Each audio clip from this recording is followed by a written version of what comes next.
Hey, let's talk about this article in the Daily Mail about the housing market being set to face a price correction worse than in 2008, with prices feared to drop by half in months. That's 50%.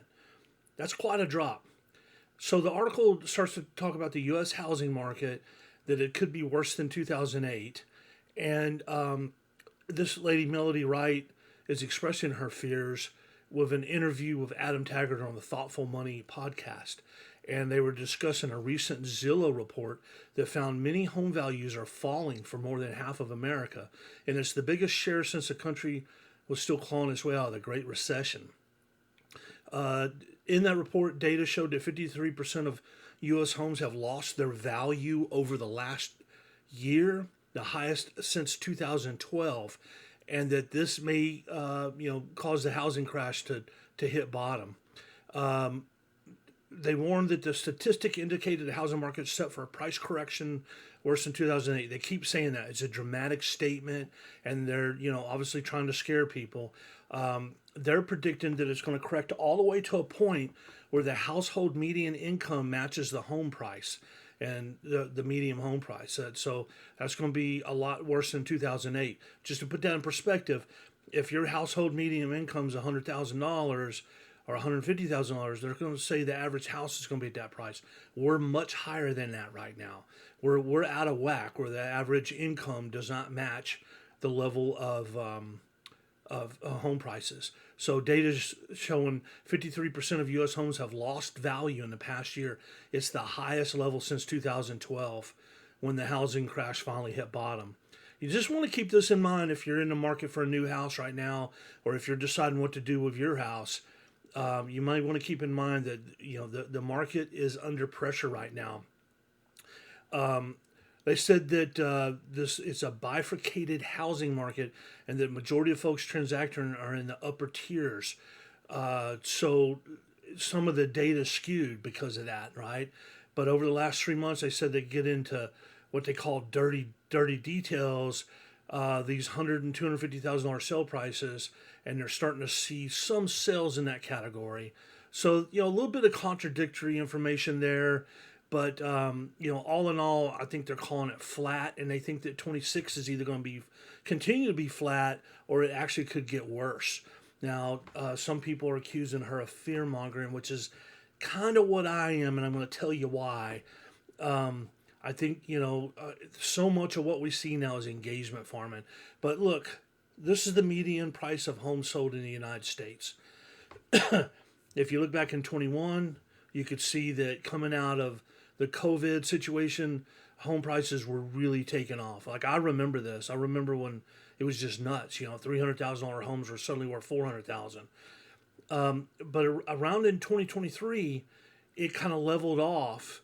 And one could argue this is flat, or one could argue this is slowly dropping. But the median was 442. Now it's 410. This is real.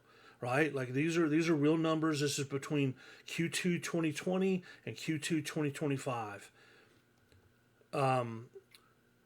Now, some are saying that it's not so much sign of a crash as it is normalization, right? When Zillow values start dropping, people start getting nervous, but that doesn't exactly equate to market activity. Now, you can search for it and go find this podcast here.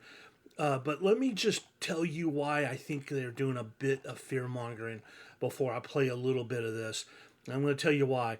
One, overall, the supply of houses remains relatively low compared to long-term norms, and especially during 2008. In 2008, we simply had more available inventory. It's a supply and demand equation, y'all. It's math, and it has an effect. Many homeowners today have substantial equity or are even mortgage free. Those numbers are higher than ever, and it had to do with this increase here. People took advantage of this, sold their house, downsized, and moved into something to where they no longer had a mortgage. And there's also another point I want to bring up, is that real estate is extremely local. What's going on in one metro doesn't mean it's going on in another one. So even though there could be regions that are still seeing growth or stability, depending on the local economy, like if you're dependent on oil and gas, you could see a different demographic. That's what we're seeing here in Houston, because the oil and gas industry is struggling a little bit. We're seeing some pressure in the housing market. I think, Adam, we're going to correct all the way to a point where household median income matches the home price, the median home price. Okay, now that statement, if you were to look at this, you're talking about far below 300,000. If you look at the median income, it's much lower. That's an alarmist statement. I'll tell you that right now. That's an alarmist statement. And so that is going to be worse than 2008. This could devolve a lot faster than last time. And so that could be interesting. But yes, worse. Okay, so in a nutshell, she's calling for things in 2026 to be worse than what happened in 2008 and to happen faster. All right, so we'll see. I'm just kind of highlighting this. It's something to be thinking about. If you're thinking about buying a house, you're thinking about selling a house. Consider these numbers in here, but also consider what I said about that the supply of new homes is relatively low, and a lot of homeowners today own their houses. We don't have that mortgage pinch that was causing such a problem in 2008. So I think she's being a little dramatic, but you know what? It's important to watch this.